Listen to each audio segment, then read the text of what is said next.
जी अस्सलाम वालेकुम, क्या हाल है? सब लोग खैरियत से हैं। आज दो खबरों से हम स्टार्ट ले रहे हैं आज के व्लॉग का। पहली जो खबर है वो बड़ी धमाका खेज है। वो खबर ये है कि तुर्किया, पाकिस्तान और सऊदी अरब के दरमियान एक मुआहिदा हुआ है और उस मुआहिदे के 2 दिन बाद 2 हमले सऊदी अरब के ऊपर हो चुके हैं अब तक।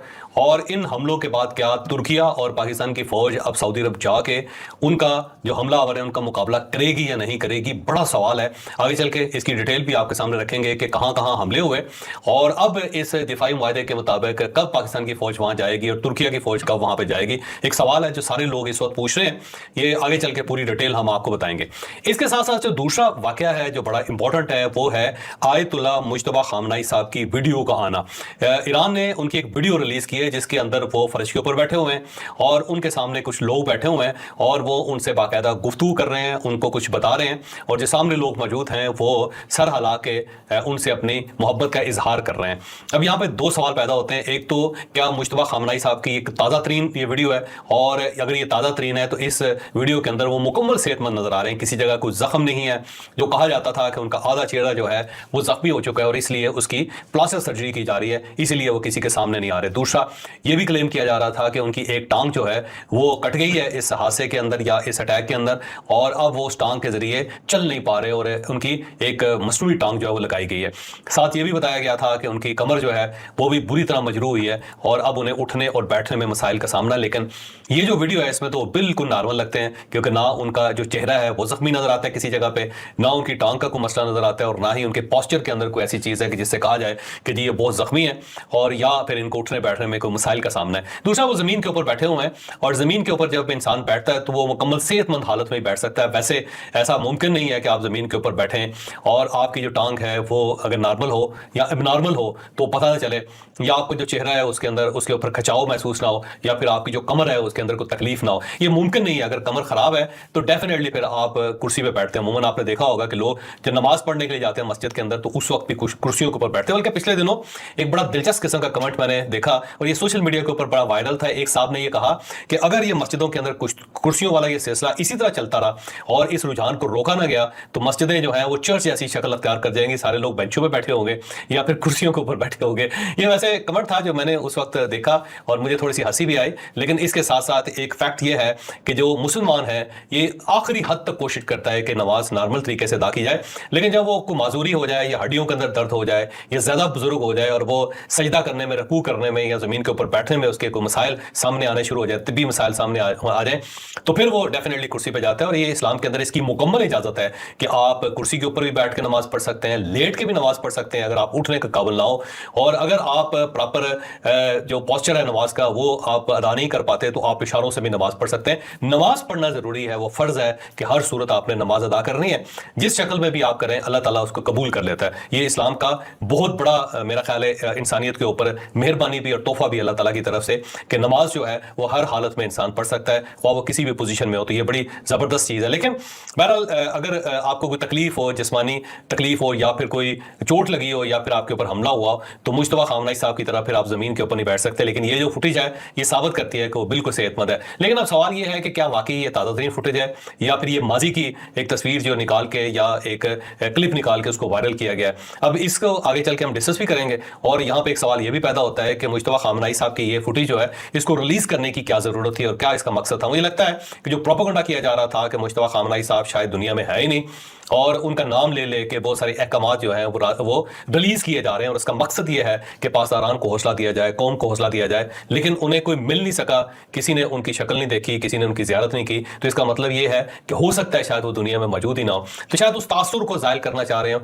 या ये साबित करना चाह रहे हो कि तासुर गलत है, इसलिए ईरानी पासदारान ने और गवर्नमेंट ने ये फुटेज रिलीज की ताकि लोगों को हौसला हो सके और जो दुश्मन है उनको भी अंदाजा हो सके कि वो इंटैक्ट है और माशाल्लाह वो अहकामात भी दे रहे हैं और सारी जंग की सूरत हाल उन तक पहुंच भी रही है और उनकी मर्जी के बगैर कोई एग्रीमेंट नहीं हो सकता। शायद इसका मकसद ये हो। बहरहाल आज का जो व्हील आ गया उसके अंदर बहुत सारी दिलचस्प किस्म की चीजें हैं। सऊदी अरब के ऊपर जो पहला हमला हुआ है, बल्कि 2 हमले हुए, इसके बारे में इस व्लॉग के अंदर से बात करेंगे। और डोनाल्ड ट्रंप के जो लोग हैं उन्होंने जो बहुत सारे महकमे हैं और बल्कि बहुत सारी कंपनीज हैं जो वेपन्स बनाती हैं उनको 21 दिन का दिया है, एक टाइम दिया 21 दिन का। अब ये 21 दिन का टाइम क्यों दिया गया? क्या कोई जंग की तैयारी हो रही है? ये भी हम आपको इस व्लॉग में पूरी डिटेल से बताएंगे। और ईरान ने अमेरिका के सामने 6 शर्तें रख दी हैं कि अगर आप आप ये 6 शर्तें पूरी कर दें तो आप नए हुरमुज़ भी खोल देंगे और ये जंग भी बंद हो जाएगी। वो 6 शर्तें क्या है ये भी इस व्लॉग में पूरी डिटेल से आप मुलाजा करेंगे। और जो वफाकी गवर्नमेंट है उसका एक इत्तेहादी खिसक गया है, उसने बगावत कर दी है, अब ये गवर्नमेंट कायम रह सकेगी या नहीं कायम होगी ये भी इसी व्लॉग में बताया जाएगा। और इसके साथ साथ पाकिस्तान तहरीक इंसाफ ने ऐलान कर दिया कि अब हमारे पास सेकंड ऑप्शन कोई नहीं है। ये फर्स्ट ऑप्शन कौन सा है पाकिस्तान तहरीक इंसाफ के पास, ये भी आपको इस व्लॉग में पूरी डिटेल से बताया जाएगा।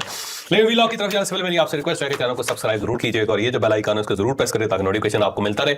और ये याद रखें कि अच्छी बात सबका जारी होती है। अगर आपको ये व्लॉग अच्छा लगे तो किसी न किसी के साथ जरूर शेयर कीजिएगा। और हमने अपना कॉलम 0 पॉइंट ऑडियो फॉर्म में भी लॉन्च कर दिया और साथ ही इसे अपनी वेबसाइट javed.com के ऊपर प्लेस भी कर रहे हैं। आप हमारा कॉलम पढ़ भी सकते हैं और सुन भी सकते हैं। और साथ ही मेरी आपसे रिक्वेस्ट है कि हमें टिकटॉक पे ज्वाइन कीजिए, हमें फेसबुक पे ज्वाइन कीजिए, हमारा व्हाट्सएप ग्रुप उसको ज्वाइन कीजिए और हमारा जो ट्विटर अकाउंट है उसको जरूर फॉलो कीजिए। अब फाइज हमारे साथ हैं, इनसे पूछूंगा मैं कुछ चीज़ें, ज़ाहिर है इनकी कुछ स्टोरीज हैं जो आपके सामने रखेंगे। ये था यार ये जो मुस्तफा खामनाई साहब है इनकी जो वीडियो है वो ताज़ा तरीन है या पुरानी लग रही है आपको? अस्सलाम। अच्छा, मुझे लगता है कि ये वीडियो काफ़ी पुरानी होगी। उसकी कुछ वजूहात हैं। एक तो वो जख्मी होने के क्लेम्स जो थे इस वीडियो के अंदर उस तरह से कुछ नजर नहीं आ रहा। बिल्कुल। दूसरी चीज़ ये है कि आपको पता होगा कि नेतन्याहू के बारे में भी कहा जाता था कि वो भी किसी हमले में मारा गया है। तब भी इजराइल ने काफी सारी फुटेजेस जो हैं वो रिलीज की थी नेतन्याहू की। छत पे चढ़ा हुआ है, कैफे में गया हुआ है, सड़क पे फिर कॉफी वाली एक वो फुटेज वो सब थी। जब भी इस तरह की फुटेज जो आपने रीअश्योर करने के लिए आवाम को दी जाती है तो उसमें मोस्टली ये करते हैं कि या तो आप कोई कैलेंडर पास रखते हैं या आप कोई अखबार पास रखते हैं उस तारीख का, ताकि आप उसे प्रूव कर सकें कि ये आज की फुटेज है, ये पुरानी फुटेज नहीं है। लेकिन इस वीडियो के अंदर हम ऐसा कोई भी एलिमेंट नहीं देख रहे। ठीक है, तो इससे ये मेरे ख्याल से तो प्रूव होता है कि ये पुरानी फुटेज है जिसे रीयूज किया जा रहा है, अब पोस्ट किया जा रहा है या उसे सामने लाया जा रहा है ताकि आवाम के अंदर जो एक कंट्रोवर्सी क्रिएट हुई है इन्हें लेके उसे बाईपास किया जा सके या उसे खत्म किया जा सके, इमोशन पैदा किया जा सके सोसाइटी के अंदर। देखें जी आपका कि लीडर सामने आ गया है आपका दोबारा से, तो उनके अंदर एक मोटिवेशन, एक जज्बा जो है वो रिन्यू हो जाए। तो ये इसके लिए टैक्टिक के तौर पे हम कह सकते हैं कि यूज किया जा रहा है। लेकिन फुटेज के बारे में यही कहना है कि ये पुरानी फुटेज है। जिस दिन ओरिजिनल आएगी उसके साथ या कोई न्यूज़पेपर आएगा या फिर कैलेंडर होगा पीछे लगा हुआ, घड़ी नजर आएगी। देखो वो नजर आएगी और उनकी जो बात होगी वो भी रिलीज की जाएगी उस दिन के या उससे रिसेंट इंसिडेंट के बारे में होगी वो बात। ये प्रूव करेगी कि हाँ ये फुटेज असली है। इस फुटेज ये प्रूव नहीं होता कि जनाब ये बिल्कुल ठीक है, दुरुस्त है, और नहीं किया जा सकता और ये पुरानी है, थोड़ा सा हौसला पैदा करने के लिए शायद की गई। देखिए अभी बहुत सारे मेरे ख्याल से वॉच डॉग्स जो हैं ऑनलाइन, ये फुटेज जब रिलीज हुई है तो बहुत सारे इसकी टेस्टिंग कर रहे होंगे। वो देखेंगे कि इसका मेटा डाटा जो है फुटेज का वो क्या बताता है, कि क्या ये पुरानी रिकॉर्डेड है, क्या इससे सिमिलर फुटेजेस या सिमिलर लिबास के अंदर फुटेजेस पहले भी आई हुई हैं। तो ये डाटा जैसे ही मिलेगा उससे ये आइडेंटिफाई हो जाएगा कि ये फुटेज कब की है। फिलहाल इस तरह की कोई स्टोरी नहीं है। अब ये एक स्टोरी आपने मुझे भेजी थी और ये इस वक्त बहुत बड़ी स्टोरी बनी हुई है कि हौथियों ने आज 2 हमले किए हैं सऊदी अरब के ऊपर। एक मोचा शहर है और वहाँ पे सऊदी फोर्सेज हैं उसके ऊपर हमला किया और हौथियों ने तस्लीम किया कि हमने हमला किया। और साथ उन्होंने कहा जी कि बहुत ज़्यादा सऊदी फौजी जो हैं इसके अंदर शहीद हो गए, मारे गए या फिर जख्मी हैं। उन्होंने प्रॉपर जो इसको ट्वीट करके और ऐलान किया। और उसके साथ साथ जजान का इलाका है, ये बिल्कुल रेड सी के ऊपर है और ये बिल्कुल बॉर्डर के ऊपर है, यानी कि जो नॉर्दर्न यमन है उसके बॉर्डर के ऊपर है। और वहाँ पे उन्होंने हमला करके अरामको की एक बहुत बड़ी रिफाइनरी है वहाँ, और उस रिफाइनरी के जरिए ये तेल जो है वो रेड सी के अंदर जाता है, रेड सी से वो आगे सप्लाई किया जाता है। यम्बो एक शहर है, तो उसके ऊपर अटैक हुआ और वहाँ पे प्रॉपर आग लगी हुई है। और हौथिया ने कहा है कि जी हमने किया हमला और ड्रोन हमला किया है। और उनका कहने का मतलब ये है कि आप एग्रीमेंट करते रहे बेशक, और हम हमले कर रहे हैं, जो बिगाड़ना है पकड़ लें। अब यहाँ पे एक सवाल पैदा होता है फाइज कि क्या ये इस हमलों के बाद जो तुर्की है वो उसकी फौज और पाकिस्तान की फौज एक्टिव होगी और ये हौथियों के खिलाफ लड़ना शुरू करेंगे या नहीं? क्योंकि एक सवाल है जो मेरे जहन में आ रहा है, बल्कि बहुत ज्यादा लोगों के जहन में आ रहा है। तो आपके पास कोई इसका जवाब है? देखिए एक दफा पहले भी ऐसा हो चुका है। अगर हम पुरानी बात या हिस्ट्री को याद करें तो 1939 में ब्रिटेन और फ्रांस ने पोलैंड को वर्ल्ड वॉर सेकंड के अंदर जो वर्ल्ड वॉर सेकंड की बिल्कुल शुरुआत जो है, पोलैंड को उन्होंने जमानत दी थी कि अगर पोलैंड पे हमला होता है तो ब्रिटेन और फ्रांस उसके लिए खड़े होंगे, उसके दिफा के लिए आएंगे। उसी साल सितंबर के अंदर जर्मनी पोलैंड को इन्वेड करना शुरू करता है। हिटलर चला गया उसके अंदर, हिटलर चला गया और उसने मूवमेंट प्रॉपर शुरू कर दी, वारसा शहर तबाह कर दिया उसने। बिल्कुल ऐसे 5 हफ्तों के अंदर पोलैंड पूरा तबाह कर दिया गया। अब जिस दिन से ये स्टार्ट हुआ था, ब्रिटेन और फ्रांस ने उसी दिन अनाउंस कर दिया था, ऐलान जंग अनाउंस कर दिया था, हम आ रहे हैं। लेकिन 8 महीने तक उसके बाद कोई मूवमेंट नहीं हुई, कुछ भी नहीं हुआ। पोलैंड पूरी तरह से तबाह हो गया, लेकिन वो माहिदा वहीं पे था, वो जमानत वहीं पर थी, पर उस पे एक्शन नहीं लिया गया। तो आपका ख्याल है कि इस पर एक्शन है? ये फ्राइडे को मक्का जॉइंट एग्रीमेंट हुआ है। वैसे इससे इत्तेफाक नहीं करता आपसे, वैसे ऐसा नहीं है, डिफरेंट है ये। वो देखें वो बड़ा पुराना है दौर, और जो मक्का है ना, मक्का मुकरमा और सऊदी अरब, वो हमारे लिए बड़ी अकीदत के मराकज़ है। ये बिल्कुल ऐसे जैसे वेटिकन सिटी अगर कोई वायदा करे और उसके ऊपर अटैक हो जाए और फिर कोई मदद के लिए ना आए, तो वो तो 2 मुल्कों के दरमियान या 3 मुल्कों के दरमियान वायदा था। ये तो अर्ज़ मुक़द्दस के लिए देखिए वो तो बिल्कुल है, लेकिन क्या फिर हम कह सकते हैं कि मुआहिदा जो है ये सुन्नी मुआहिदा है? नहीं, इस्लामी मुआहिदा है और 3 मुल्कों के अंदर है और खाना काबा की हिफाजत के लिए और मक्का मुकरमा पे हुआ है, हदूद हरम के अंदर हुआ है। अब यहाँ पर एक और चीज़ भी है, ये भी कि अगर ये मुआहिदा फिर मतलब यमन वाली जो जंग है उस पर लागू नहीं होता? मेरा नहीं ख्याल कि उसके ऊपर लागू होगा। उसकी 2 वजूहात हैं। एक तो ये है कि आर्टिकल 5 है, आर्टिकल 5 जो है ये नेटो का आर्टिकल 5 है और ये बार बार जिक्र किया जा रहा है कि ये जो इत्तेहाद है ये भी आर्टिकल 5 के तहत होगा। अब आर्टिकल 5 जो है ना उसके 3 उसकी दफात हैं। एक तो मुसल्लह हमला होना चाहिए, ये नहीं है कि कोई ग्रुप है उसे आके दहशतगर्दी शुरू कर दिया या उसने कोई ड्रोन का प्रॉपर कोई अटैक करना शुरू कर दिया या एक आध मिसाइल वहां पे दाग दिया। नहीं, बिल्कुल इस तरह जिस तरह सदाम हुसैन 1990 में कुवैत के अंदर दाखिल हो गया था, इस टाइप का अगर कोई हमला होगा तो फिर ये फुल फ्लैज लड़ाई जो है ना, जैसे कि इंडिया ने पाकिस्तान के ऊपर हमला किया था 2025 में, इस टाइप का हमला होगा तो फिर ये मुआहिदा एक्टिव होगा। अगर छोटी छोटी झड़पें हो रही हैं जैसे कि यहाँ पे तालिबान आगे पाकिस्तान के अंदर अटैक कर रहे हैं या टीडीपी यहाँ पे दहशतगर्दी कर रही है या BLA दहशतगर्दी कर रही है, तो इसका मतलब ये नहीं है कि तुर्की भी यहाँ पे आके बैठ जाए और सऊदी अरेबिया भी यहाँ पे आके बैठ जाए। इस टाइप के जो हमले होते हैं उसको मुल्क खुद कंट्रोल कर सकते हैं, उनके अंदर इतनी एबिलिटी होती है कि वो इनको न्यूट्रलाइज कर सके।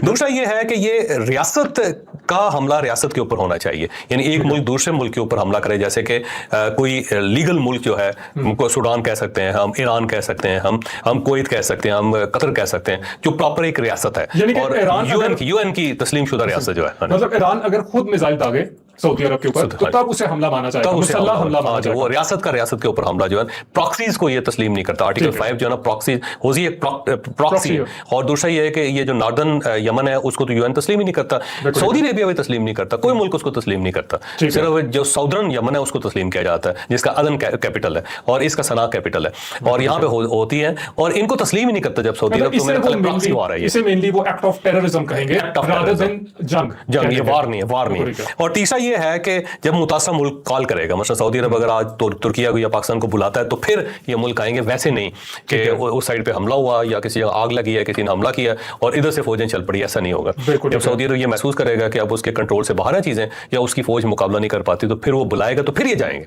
बिल्कुल ठीक है, मतलब ये तीनों शराइत पूरी होनी चाहिए, तीनों शराइत पूरी होनी चाहिए, आर्टिकल 5 इन्वोक होगा, उसके बगैर इन्वोक नहीं हो सकता। उसके बगैर इन्वोक नहीं हो सकता। तो मेरा नहीं ख्याल कि हौजियों का जो अटैक है उसके ऊपर ये तुर्किया और पाकिस्तान को अपनी फौज भेजनी चाहिए जब तक सऊदी अरब नहीं कहेगा। और ये हूथी जो है ना, इनके ऊपर सऊदी अरब खुद भी अटैक कर सकता है, उसके पास बड़ा पोटेंशियल है, वो इनका मुकाबला बड़ी आसानी से कर सकता है। और उसे ये मुआहिदा करके ना एक तो 2 मुल्कों को अपने साथ मिला लिए कि वो एक डिफेंस के तौर पे इसके पीछे खड़े हों और अब उसको कोई ज्यादा खतरा नहीं होगा कि ऐसा हो कि जी वो हूथियों के ऊपर हमला कर रहा हो तो इराक की तरफ से हमला हो जाए या ईरान की तरफ से हमला हो जाए या लेबनान के जो हिजबुल है वो आगे बढ़ जाए या इसराइल जो है वो इस मौके का फायदा उठा ले, वो नहीं होगा। ये दोनों मुल्क जो है उसकी पुष्ट पे खड़े होंगे और ये अब हूथियों से या हौजियों से बड़ी आसानी से निपट सकता है। तो सऊदी अरब जो ना अनकरीब निपट लेगा, आप देखिएगा, आप ना हैरान ही हो जाएंगे। सऊदी अरब के अंदर से एक नया सऊदी अरब निकलेगा जो बिल्कुल इस टाइप के प्रेशर बर्दाश्त ही नहीं करेगा और लग समझ जाएगी सर।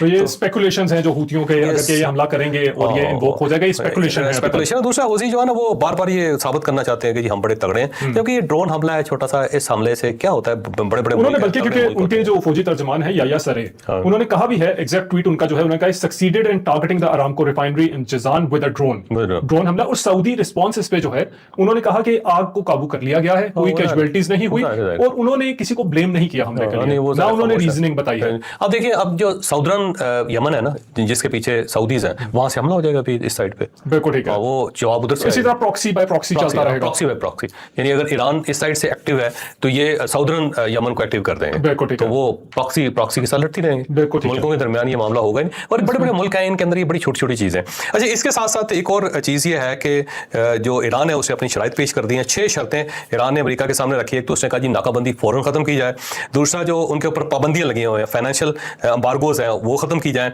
और जो इनके मुंजमद असासे पड़े हुए हैं जो $28 बिलियन तो एक जगह पे है, वो कह रहे हैं जी कि इमीडिएटली हमें रिलीज कर दिया जाए। $24 बिलियन भी हैं कोई कहते हैं, और $6 बिलियन तो इस वक्त कतर के अंदर भी इनके पड़े हुए, वो कहते हैं जी इमीडिएट रिलीज किया जाए और जंग के खात्मे का ऐलान किया जाए, यानी कि ईरान के साथ जो जंग अमेरिका की चल रही है उसे खत्म करने का अमेरिका ऐलान कर दे। साथ उन्होंने कहा जी जुबानी जंग जो है ना वो भी बंद की जाए, ये जो रोज ट्वीट कर देते हैं डोनाल्ड ट्रंप साहब या इनके जो दोस्त हैं या इनके जो वुज़रा हैं जो वो बयान दे रहे हैं, ये भी खत्म होने चाहिए और खित्ते से फौज फौरी तौर पर निकल जानी चाहिए, अमेरिकन फौज, और ये जो अरब मुल्कों के अंदर इनके एयर बेसिस हैं ये सारे इसके सारे दूर होने चाहिए। छठा ये है कि जो इनका नुकसान हुआ इस जंग के अंदर $300 बिलियन वो अदा किया जाए। तो मेरा ख्याल ये है कि ये जो शराइत हैं नाम मानने वाली शर्तें हैं, अमेरिका कभी भी इन शर्तों के ऊपर नहीं आएगा, उसकी बेइज्जती है, बिल्कुल ऐसे है जैसे उसको मजबूर किया जा रहा है कि तुम सरेंडर करो, और अगर अमेरिका ने अमेरिका रहना है या वर्ल्ड पावर है नहीं, तो मुझे नहीं लगता कि ये 6 की 6 शर्तें जो हैं इसको तस्लीम करेगा।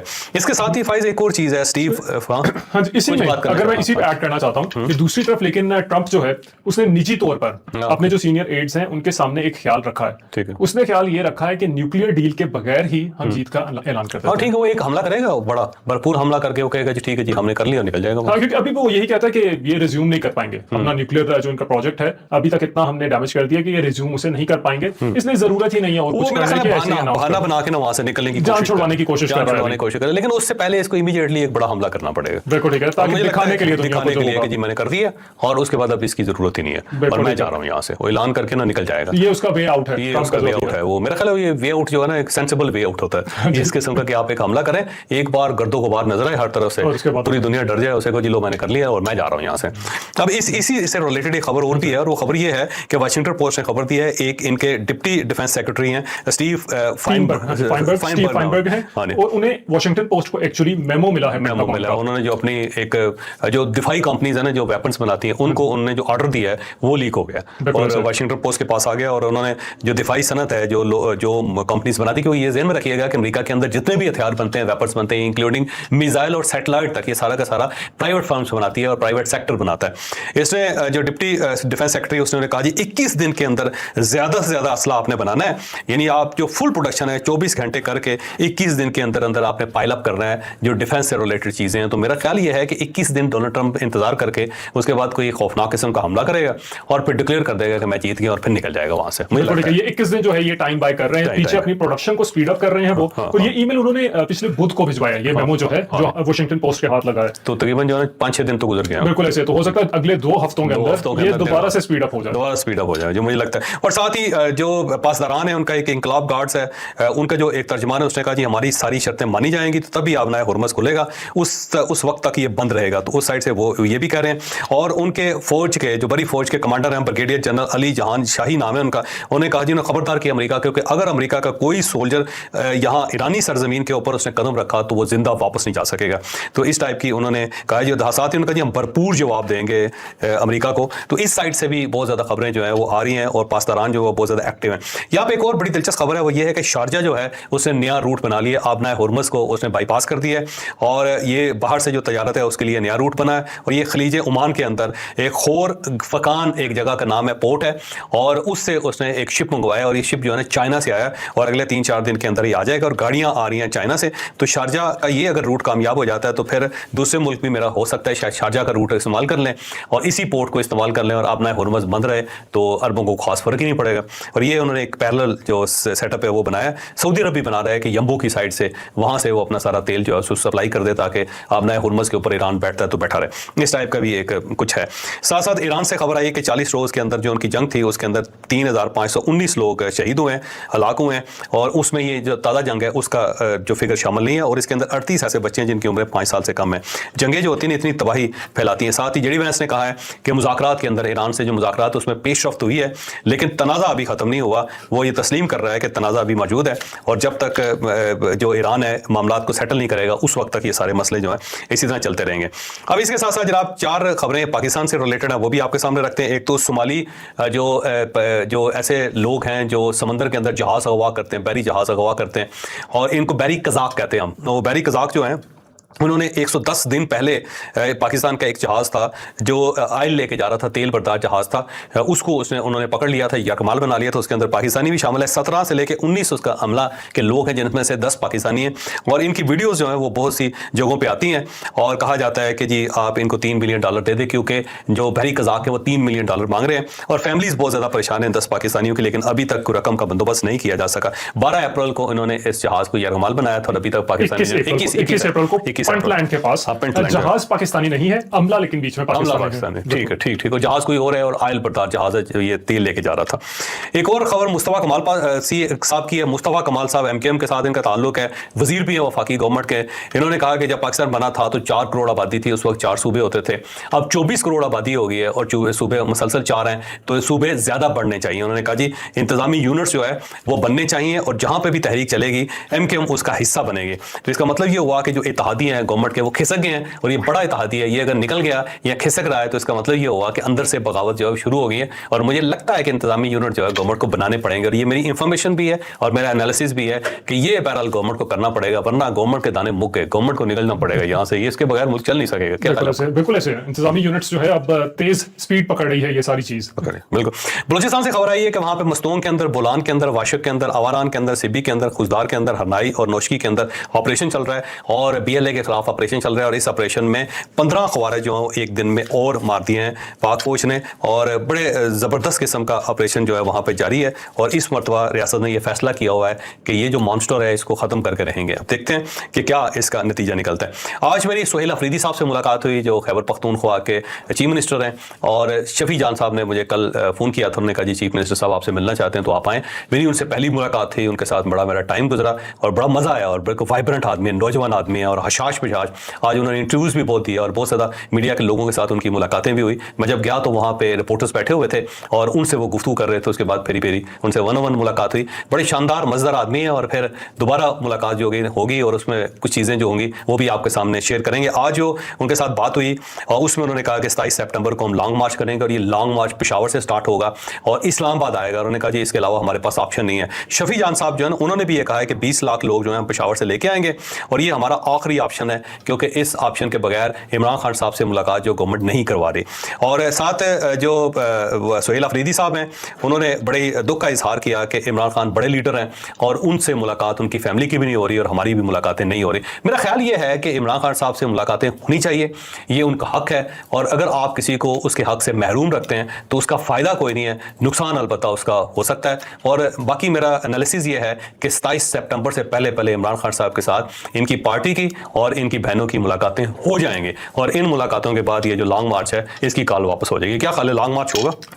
लॉन्ग मार्च पहले भी काफी दफा कॉल्स हो चुकी हैं, होगा नहीं। वैसे तो कहा जा रहा था कि इस दफा हम पूरे इंतजाम से आएंगे, हम अपने टॉयलेट्स भी लाएंगे, टेंट्स भी लाएंगे, सारा कुछ लेके आएंगे। हर बार यही कहते हैं। पर हिस्टोरिकली अगर देखा जाए तो मेरे ख्याल से उससे पहले ही कुछ ऐसे चेंजेस आ जाएंगे कि ये फिर से कॉल ऑफ कर दी जाए। मुझे लगता है क्योंकि गवर्नमेंट भी बड़ी समझदार है, उसे पता है कि किस वक्त थोड़ा सा जो प्रेशर है उसको रिलीज करना, तो वो थोड़ा सा रिलीज करके ना फुर्र की आवाज आएगी, उसके बाद बात खत्म। बिल्कुल ऐसे ही है। दोबारा ये सारा रिवर्सल चल पड़ेगा, फिर नए बयान आ जाएंगे, फिर कोई और वजूहात आ जाएंगी। अच्छा, मैंने महसूस किया है कि आप मेरे साथ कंफर्टेबल नहीं होते, फर्क के साथ बहुत ज्यादा कंफर्टेबल होते हैं। उनके साथ मेरे ख्याल से ज्यादा इजी हो जाता है। तो यहाँ प्रेशर में होते हो? प्रेशर में बिल्कुल, काफी प्रेशर में होता हूँ मैं। प्रेशर में ज्यादा होता हूँ, मुझे फील होता है कि पता नहीं ये क्या कर रहा है। आप देखें, आपका इतना तजुर्बा है इतने सालों का, मेरी बिल्कुल शुरुआत है, तो प्रेशर होना तो ये तो नॉर्मल बात है अभी। लेकिन आप बहुत अच्छा कर रहे हो। वीलॉग खत्म हुआ है, इजाजत दें और अगले वीलॉग में मुलाकात होगी। पाकिस्तान जिंदाबाद।